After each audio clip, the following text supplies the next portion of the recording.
Hello বন্ধুরা, ইরানের শহর দামেস্কের একটি নির্জন টিলায় ১০০ বছর বয়সী বৃদ্ধ মাছ ধরে জীবনযাপন করত। সে ছিল একদম একা, তার কোনো সন্তান সন্ততি ছিল না।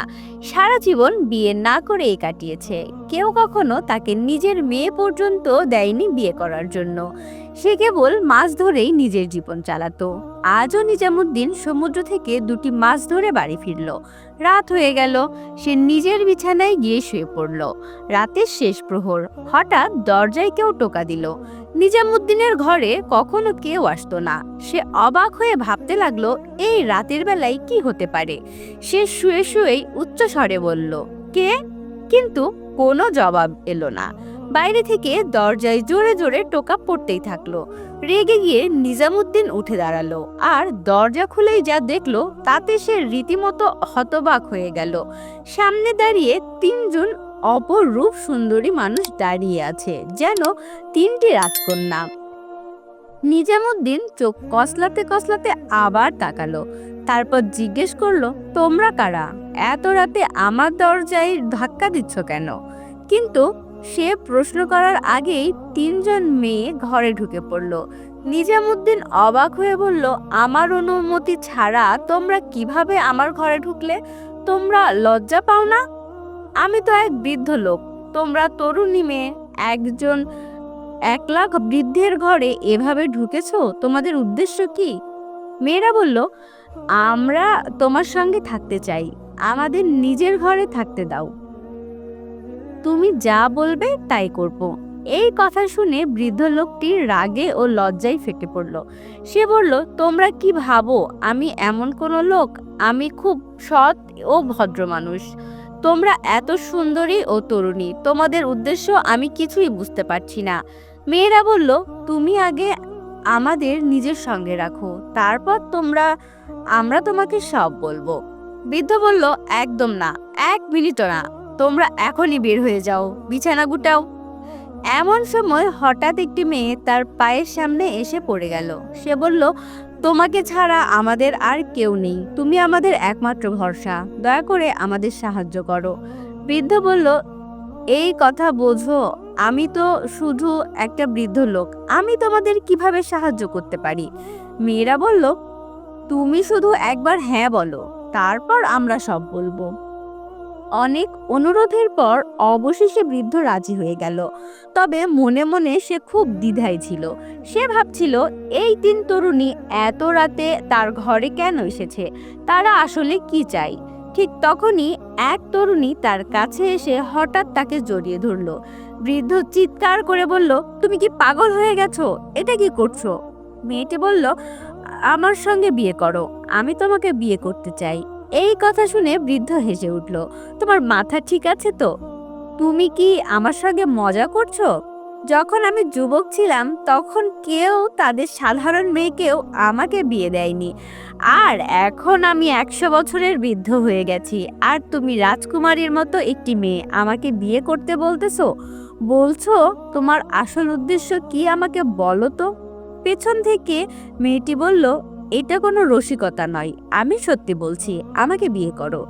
বৃদ্ধ তখনও তাকে না বলতে যাচ্ছিল, এমন সময় অন্য একটি মেয়ে দৌড়ে এসে বৃদ্ধকে কোমর দিয়ে জড়িয়ে ধরে বলল, আমিও আপনাকে বিয়ে করতে চাই। সে বৃদ্ধকে সবাই আগে থেকেই লোভের ঝোঁকে দেখত, আর বৃদ্ধ বিস্মিত হয়ে গেল। সে রাজকুমারীর মতো মেয়ে আমার সাথে মজা করছে কিনা ভাবছিল, কিন্তু যখন আরো একটি মেয়ে এলো, বরং বৃদ্ধ তাকে ধরলো এবং বৃদ্ধ পিছন থেকে ঠোঁট চেপে বলল, হয়তো এটা তোমার কোনো ফন্দি না, তুমি আমার সঙ্গে মজা করছো। কেউ একজন আমাকে তার একটিও মেয়ে দিল না, আর তুমি দুইজন পরিমতো মেয়ে আমার কাছে এসে বলছো? বলো, কে তোমাকে এটা পাঠিয়েছে মজা করার জন্য, নাকি তোমরা আর কেউ আছে? উদ্দেশ্য কি স্পষ্ট করে বলো। সে থেমে গিয়েছিল। তখনই তৃতীয় মেয়েটি, যে ছিল সবচেয়ে বেশি সুন্দরী এবং সবচেয়ে ছোট, বয়স আনুমানিক ১৮ বছর হবে, সে বলল, আমিও আপনার সঙ্গে বিয়ে করতে চাই। তখন বৃদ্ধ তার দুই হাত মাথার ওপর থেকে মাটিতে রাখলো, মাটিতে বসে পড়লো আর বলল, তুমি কি উল্টো পাল্টা বলছো? তোমার মাথা ঠিক আছে তো? ঠিক জায়গায় আছো তো? আমি হলে তোমাকে বাড়িতেই থাকতে দিতাম না। আমি তো কেবল অনুমতি দিচ্ছিলাম। তুমি তো একেবারে মাথার ওপরে উঠে গেছো।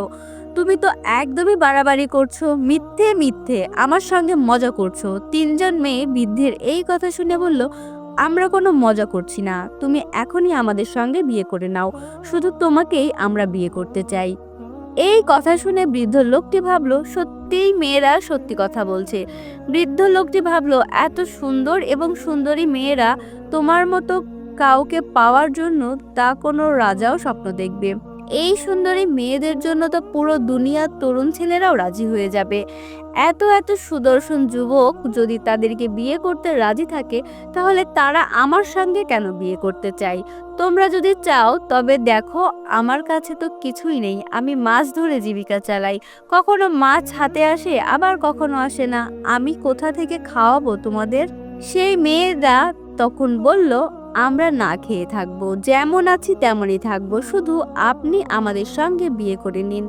মেয়েরা বৃদ্ধ লোকটিকে এত চাপ দিল যে শেষ পর্যন্ত সেই বৃদ্ধ তাদের কথা মেনে নিতে বাধ্য হয়ে গেল এবং সেই কাঁচা ঘরে, একটি ঘরে 100 বছরের বৃদ্ধা আর 3জন রাজকুমারীর মতো সুন্দর মেয়েদের এক অদ্ভুত আর গরিবের বিয়ে হয়ে গেল। 3টি মেয়ে আর বৃদ্ধ একই ঘরে। রাতে সবাই ঘুমিয়ে পড়ল, কিন্তু সেই বৃদ্ধ সারা রাত সে বসে ভাবতে লাগলো, এই মেয়েরা কেন আমাকে বিয়ে করলো?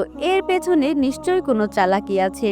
কিন্তু বৃদ্ধের কাছে যা কিছু ছিল সেটাও কি তাদের কাজে লাগবে? এসব ভাবতে ভাবতেই ঘুমিয়ে পড়ল বৃদ্ধ। সকালে সে উঠল এবং নিজের নৌকা নিয়ে সাগরে গেল। জাল ফেলতে ফেলতে তার মনে একটাই প্রশ্ন ঘুরছিল, এত সুন্দরী মেয়েরা কেন আমাকে বিয়ে করলো? এটা কি তাদের কোনো বাধ্যতা, নাকি এর পেছনে কোনো উদ্দেশ্য আছে? এর পেছনে নিশ্চয়ই কোনো চাল আছে। প্রতিটি ঢেউ যেন তার সন্দেহকে আরো গভীর করে দিচ্ছিল। প্রতিটি মাছ যেন হাত থেকে ফসকে যাচ্ছিল।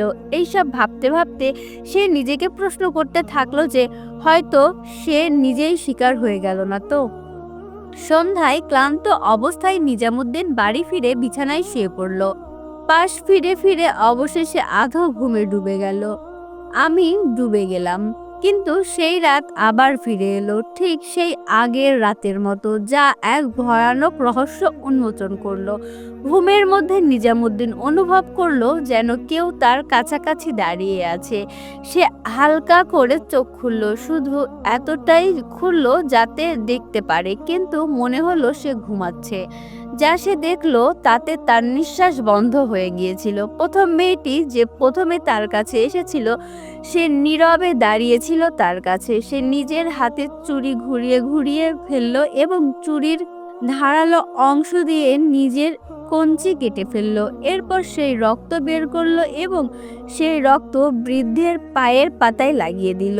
নিজামুদ্দিনের হৃদয় কেঁপে উঠল। সে নিঃশ্বাস পর্যন্ত নিল না, শুধু চোখ বন্ধ করে শুয়ে রইল। ভাবতে লাগলো সে কি করছে, সে কে? আমি কি সত্যিই কোনো জাদুর শিকার হয়েছি? মনটাকে স্থির করলো, আমি এর উত্তর চাই, স্পষ্ট করে জিজ্ঞেস করব, তোমরা আমার সঙ্গে কি করছো? কিন্তু সকালে যখন সে নিজের পায়ের তলা দেখলো, সেখানে কিছুই ছিল না, না রক্ত, না কোনো দাগ। নিজামুদ্দিন বিড়বিড় করে বলল, হয়তো এটা আমার কোনো কল্পনা ছিল বা কোনো স্বপ্ন। কিছু না বলে সে আবার সাগরের দিকে রওনা দিল। পরদিন একই অস্থিরতা, একই অশান্তিতে, এবং ফের রাত এলো। আবার সে রাতেও পুরো দ্বীপ নীরবতার চাদরে ঢেকে গিয়েছিল। বৃদ্ধ শুয়েছিল বিছানায়, কিন্তু এইবার সে সত্যিই ঘুমায়নি। সে স্থির করছিল আজ শত্রুরা জেনে ছাড়বে। সে জেগে থাকবে শেষ প্রহর পর্যন্ত, যখন চাঁদও মেঘে ঢেকে পড়বে। আমি লুকিয়ে রইলাম, আর সাগরের ঢেউগুলো থেমে গেল।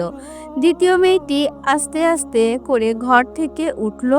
আমার চোখ আধা হলে শুয়ে রইল সেই মেয়ে। সে আবার একই কাজ করলো, নিজের চুড়ি ভাঙলো, রক্ত বের করলো, কিন্তু এইবার সে রক্ত লাগালো অন্য পায়ের পাতায়। নিজামুদ্দিনের কপালে ঘাম জমে উঠল। সে নড়ল না, সে স্থির করছিল এবার আর থামবে না। সে ভাবলো সকাল হলে জিজ্ঞেস করব, তোমরা আসলে কারা, আর আমার শরীরে রক্ত কেন লাগাও? কিন্তু সকালে যখন পায়ের দিকে তাকালো, তখন সেখানে কিছুই ছিল না। সে পাগলের মতো বিড়বিড় করতে লাগলো, না কোনো দাগ, না কোনো রক্ত, কিছুই নেই, প্রমাণ কোথায়? আমি কি সত্যিই পাগল হয়ে যাচ্ছি? এখন দিনটাও কাটছে না, কঠিন হয়ে পড়ল। সমুদ্রের ঢেউগুলো তাকে আর ডাকছিল না। জালেও কিছু আর ধরা পড়ছিল না, মাছ ধরা পড়ছিল না। না, মনে শান্তি হারিয়ে গিয়েছিল, যেন কেউ না কেউ তার হৃদয় চুরি করে নিয়েছে। তৃতীয় রাত, বৃদ্ধ বিছানায় শুয়ে রইল, কিন্তু এবার সে ঘুমের ভান করলো, কিন্তু আর প্রতিটি অঙ্গ ছিল সজাগ। শেষ প্রহরে তৃতীয় মেয়েটি এলো। এবার সে কিছু ভিন্ন হলো। সে তার জিভ বের করলো এবং বৃদ্ধের দুই পায়ের পাতা জিভ দিয়ে চাটতে শুরু করলো। তার রগে রক্ত নয়, বরফ প্রবাহিত হচ্ছিল। নিজামুদ্দিন চিৎকার করতে চাইছিল, কিন্তু ভেতরে কিছু একটা বলছিল, ভাবছিল, আগে এটা জানো, এই রহস্যটা আসলে কি। সেই সব কিছু নিজের চোখ দিয়ে দেখছিল, একটু নড়ল না, নিঃশ্বাসও নিল না। সকালে সে উঠে দাঁড়ালো, গা কাঁপতে কাঁপতে সে কাঁপছিল। তিনজনই ঘোড়ার মতো হাসছিল আর ভয় পাচ্ছিল। সে ডাকলো, এই তিনজন এসো এখানে। ওরা এলো। এই নিরীহ চেহারার পেছনে এটা কি তোমাদের কোনো চালাকি?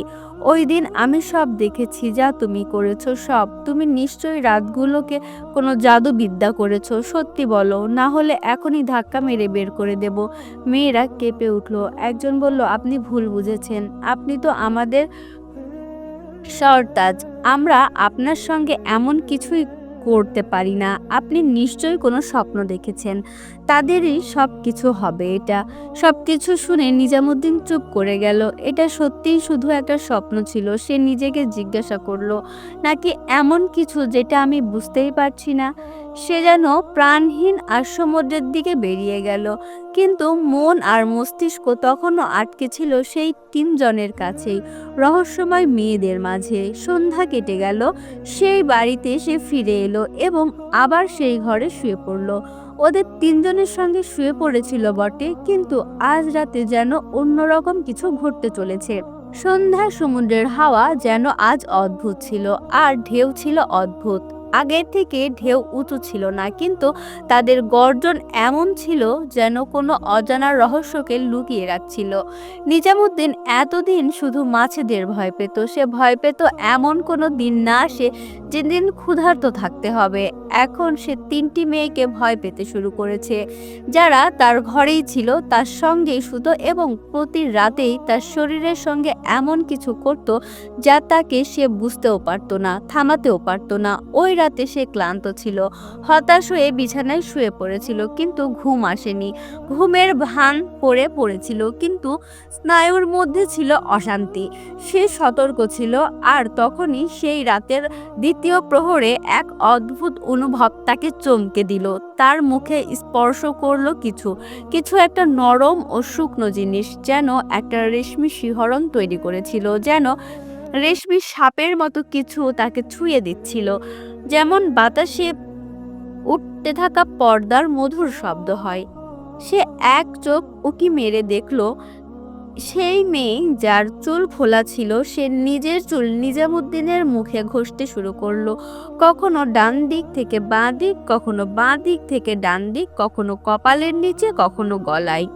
চুলগুলো ঘুরে ঘুরে এমন ভাবে ঘুরছিল যেন কোনো মন্ত্রের অংশ, কোনো জাদু, কোনো চাল যা শুধু রাতেই করা হয়, এমন কোনো রীতি।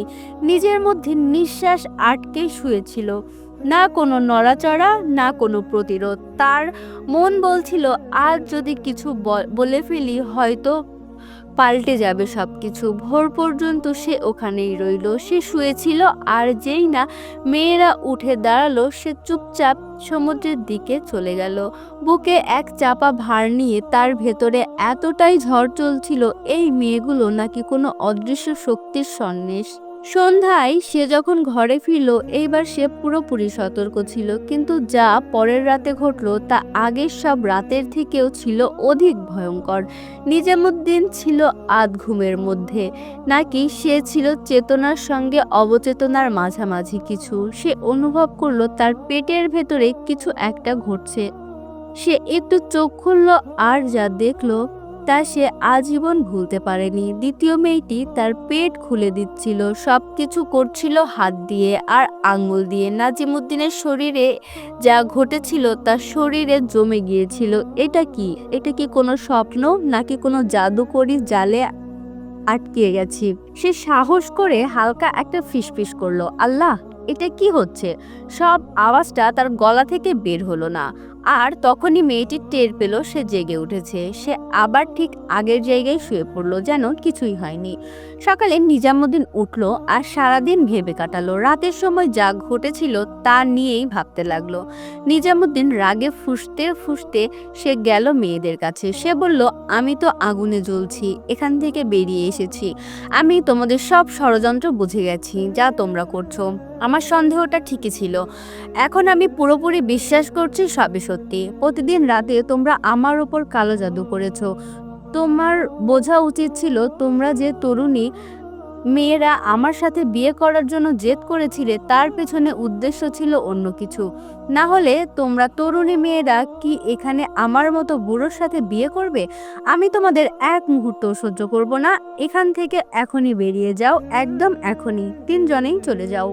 মেয়েরা বলল, আমরা মানি, আমরা আপনার সাথে রাতে যা করেছি সব কিছুই করেছি, কিন্তু আমরা আপনার সঙ্গে সত্যিকারের বিয়ে করেছি। আপনি যা দেখেছেন তা আসলে তেমন কিছুই না। এটা এক রহস্য যা যদি আমরা আপনাকে এখনই বলে দেই তাহলে সবকিছুই সমাপ্ত হয়ে যাবে। আপনি খুব তাড়াতাড়ি বুঝে যাবেন এর সত্যতা। আপনি জেনে যাবেন আমরা যদি বলি তবে আমরাও শেষ হয়ে যাব। আর আপনি শুধু একটু ধৈর্য ধরুন, আমাদের এখনই ঘর থেকে বের করবেন না। নিজামুদ্দিন বলল, বলো, এমন কি আছে যা তুমি বলতেই পারো না? তুমি এমন কথা বলতে পারো না। আমি বিশ্বাস করি না। তুমি আগেও প্রতারণা করেছিলে আর এখনো মিথ্যা কান্না দেখিয়ে নতুন ষড়যন্ত্র করবে। তরুণী মেয়েরা বলল, আমরা শুধু একটা রাত চাই, আমাদের পাশে থাকতে দাও, তারপর চাইলে আমাদের বের করে দিও, আপত্তি নেই, শুধুই একটা রাত। ব্যাপারটা এই, যদি আমরা আজ রাতে না থাকতে পারি তবে আমাদের সব পরিশ্রম বিফলে যাবে। যদি আপনি নিজেই আমাদের বের করে দেন, আপনি সব জীবন থেকে অভিশাপ দেবেন, নিজেকে দোষারোপ করবেন। তাদের অনেক অনুরোধের পর বৃদ্ধ ব্যক্তি বলল, ঠিক আছে চলো, কিন্তু মাত্র একদিন। তোমাদের একদিন দিচ্ছি, পুরো একদিন। দিন শেষ হলেই তোমরা নিজেরাই ঘর থেকে বেরিয়ে যাবে, না হলে আমি তোমাদের বের করে দেব। বৃদ্ধ লোকের এ কথা শুনে সেই মেয়েরা খুশি হয়ে গেল। পরের দিন এলো আর এখন একদিন পূর্ণ হয়ে গেছে। শর্ত অনুযায়ী তোমরা একদিন শেষ করেছো, রাতও শেষ হয়ে গেছে। নিজামুদ্দিন মেয়েদের দিকে এগিয়ে গেল এবং বলল, তোমাদের একদিন শেষ। এখন চুপচাপ তোমাদের জিনিসপত্র গুটিয়ে বিছানা গুটাও আর এখান থেকে বেরিয়ে যাও। মেয়েরা বলল, আমাদের শুধু আজকের রাতটা কাটাতে দাও। নিজামুদ্দিন জেগে গেল, একটাও রাত কাটাতে দেব না। তুমি বলেছিলে একদিন, সেটা তো শেষ হয়ে গেছে। আজ রাত। তুমি কে? তুমি কি আমাকে মারতে চাও? আমার উপর জাদু করবে? মেয়েরা বলল, আপনি শুধু সকাল পর্যন্ত অপেক্ষা করুন। সকালের সবকিছু পরিষ্কার হয়ে যাবে, তবে সত্য সামনে আসবে, সবকিছু সামনে চলে আসবে। শুধু একবার আমাদের কথা শুনুন। দয়া করে আমাদের সকাল পর্যন্ত থাকতে দিন, আপনিও সব প্রশ্নের উত্তর পেয়ে যাবেন। বৃদ্ধ বলল, চলো আর এক রাত থাকো, কিন্তু সকালে আমি আর তোমার কোনো কথাই শুনবো না। মেয়েরা বলল, ঠিক আছে। সকাল হয়ে গেছে, এখন সকাল হয়ে গেছে। নিজামুদ্দিন বিছানা থেকে উঠল এবং মেয়েদের কাছে গেল, চলো, সকাল হয়ে গেছে, এখন এখান থেকে বের হয়ে যাও।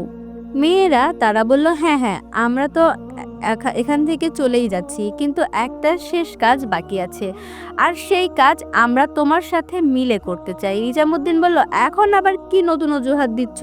তোমরা কি কাজ বাকি আছে আমার সঙ্গে? তোমরা আগেই অনেক কিছু করেছো, আমার রাতের ঘুম নষ্ট করেছো। কে জানি কিভাবে, কার মাধ্যমে, কার সাথে জাদু করো। হ্যাঁ, তোমরা মেয়েরা জাদু করো। শুধু শেষ কাজটা, শুধু এইটুকু আমাদের সাথে না করিয়েন। দয়া করে, যদি আমরা এটা না করি সবকিছু শেষ হয়ে যাবে, আমাদের সব পরিশ্রম বৃথা হয়ে যাবে। শুধু তোমাকে আমাদের সঙ্গে সমুদ্রের পানিতে স্নান করতে হবে। আমরা তিনজন সমুদ্রের পানিতে শুয়ে থাকবো আর তুমি আমাদের মাথায় সমুদ্রের পানি ঢালতে থাকবে। নিজামুদ্দিন এটা শুনে রেগে ফেটে পড়ল। এখন তো এটা কেমন জাদু? এটা তো একদম স্পষ্ট কোনো কালো জাদু। আমি বুঝতে পারছি আমি তোমার কি ক্ষতি করেছি? আমি কাউকে কোনো ক্ষতি করিনি, এই কাজ আমি করব না। মেয়েরা বুড়ো লোকটাকে পায়ে পড়ে গেল আর কাঁদতে কাঁদতে তার বন্ধুদের অনুরোধ করতে লাগলো, শুধু শেষ কথা শুনুন, আমাদের শেষ অনুরোধ মেনে নিন, সব ঠিক হয়ে যাবে, আপনি একজন মহান মানুষ হয়ে যাবেন, আমরাও ফিরে যাব আমাদের হৃদয়ের সবচেয়ে প্রিয় জিনিসটা। আমরা হাত জোর করে বলছি আপনার কাছে, তোমার পায়ে পড়ে যাচ্ছি, এটাই আমার শেষ আশ্রয়, চলো একসাথে। বৃদ্ধ ব্যক্তি ভাবলো, চলো শেষ এবং সত্যিকারের ব্যাপারটা জেনেই নিই মেয়েদের কাছ থেকে। সে চায়নি, কিন্তু মেয়েদের প্রতি মায়া হয়ে গিয়েছিল, তাই বাধ্য হয়ে নিজামুদ্দিন 3জন মেয়ের কথায় রাজি হয়ে গেল। মেয়েরা সমুদ্রের দিকে এগিয়ে গেল, একজন করে সবাই সমুদ্রের নির্দিষ্ট একটি জায়গায় শুয়ে পড়ল। তারপর তারা বৃদ্ধ লোকটিকে বলল, তোমার হাত দিয়ে সমুদ্রের পানি নিয়ে এসো আর আমাদের মুখে ছিটিয়ে দাও। বৃদ্ধ লোক তার হাত দিয়ে সমুদ্র থেকে সামান্য পানি তুলে নিয়ে প্রথম মেয়েটার মুখে ছিটালো, তারপর দ্বিতীয় জনের মুখে ছিটালো, তারপর তার হাতের তালু আবার সমুদ্রের পানি ভরে নিল এবং দ্বিতীয় মেয়ের মুখে পানি ছিটানো হলো। এখন তৃতীয় মেয়ের পালা, আর ঠিক তখনই নিজামুদ্দিন তৃতীয় মেয়ের মুখে পানি ছিটালো। সামনের দৃশ্য দেখে নিজামুদ্দিন হতবাক হয়ে গেল। হঠাৎ করে সমুদ্র থেকে প্রবল গর্জন শোনা গেল আর সঙ্গে সঙ্গে সুন্দর ও গম্ভীর বাদশা আবির্ভূত হলো যেখানে যেখানে নিজামুদ্দিন ও সেই 3জন মেয়ে দাঁড়িয়েছিল। সেই রাজপুরুষ মেয়েদের পাশে দাঁড়িয়েছিল এবং সে ছিল একজন রাজার ধীরাজ। সে পরেছিল রাজকীয় পোশাক এবং মাথায় ছিল এক ঝলমলে মুকুট। নিজামুদ্দিন তাকে অবাক হয়ে দেখছিল, চোখ যেন সরে না তার দিক থেকে। নিজামুদ্দিন ভাবছিল, একজন রাজা সেরকম চেহারার লোক হঠাৎ এখানে কিভাবে এলো। এরই মধ্যে 3জন মেয়ে উঠে দাঁড়ালো এবং দৌড়ে গিয়ে সেই ব্যক্তিকে জড়িয়ে ধরলো এবং জোরে জোরে কাঁদতে লাগলো। লোকটি 3জনকে নিজের বুকে জড়িয়ে ধরলো। তারা সবাই এমনভাবে একসাথে কাঁদতে লাগলো যেন বহু শতাব্দীর পর একে অপরকে খুঁজে পেয়েছে।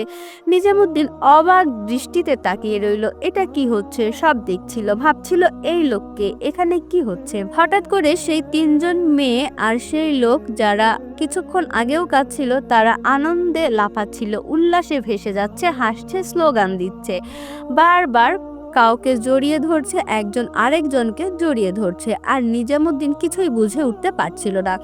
যখন সেই মেয়েগুলো নিজামুদ্দিনের দিকে এগিয়ে গেল এবং সেই লোকটিকে নিয়ে নিজামুদ্দিনের সামনে এসে বলল, এই মানুষটি সেই যিনি আপনার প্রাণ বাঁচিয়েছে, যিনি আমাদেরও প্রাণ বাঁচিয়েছে, আমরা আর এই উপকারের কথাগুলো কোনোদিনও ভুলবো না। নিজামুদ্দিন বিস্মিত ছিল, আমি তো ভুলেই গিয়েছিলাম কার প্রাণ বাঁচানো হয়েছিল। সেই কথা বারবার মনে পড়ছিল, ভাবতে লাগলো এই মেয়ে কি বলছে, এখনো কি কিছু ভাবছিল। সেই লোকটি যে রাজার মতো পোশাক পরেছিল ঠিক তেমনই পোশাক তার গায়েও ছিল। সে নিজামুদ্দিনকে জড়িয়ে ধরে বলল, আমি তোমাদের এই উপকার কখনোই ভুলবো না, তুমি আমার জন্য অনেক কিছু করেছো। নিজামুদ্দিন এখন বুঝতে পারলো না আসলে এই ব্যাপারটা কি। এখনো সে ওদের কিছু জিজ্ঞেস করতে যাচ্ছিল, ঠিক তখনই সে দেখতে পেল সমুদ্রের ধার ঘেঁষে একটা বড় জাহাজ দাঁড়িয়ে আছে, বিশাল এক নৌকো যেটা সৈন্যে ভরা, আর তা দাঁড়িয়ে আছে এক পুলের পাশে। হঠাৎ সেই নৌকাটি এই দিকে এগিয়ে এলো আর এসে পৌঁছলো বুড়ো লোকটির কাছে। তখন 3টে সেই মেয়ে লোকটির পাশে দাঁড়িয়েছিল আর সেই ব্যক্তি নৌকার দিকে এগিয়ে গেল। তখন নৌকা থেকে সব সৈন্য নামতে লাগলো এবং সেই লোকটির পায়ের কাছে গিয়ে কিছু সৈন্য তার পায়ের কাছে লুটিয়ে পড়লো, তাকে কাঁধে তুলে নাচতে শুরু করলো। নিজামুদ্দিন এই দৃশ্য দেখে হতবাক হয়ে গেল। সে ভাবলো, এটা কি হচ্ছে, আমি আসলে কি দেখছি। সৈন্যদের কয়েকজন তখনও সেই লোকটিকে কাঁধে তুলে নৌকার এক উঁচু আসনে বসিয়ে দিল। নিজামুদ্দিন এই সব কিছু দেখছিল।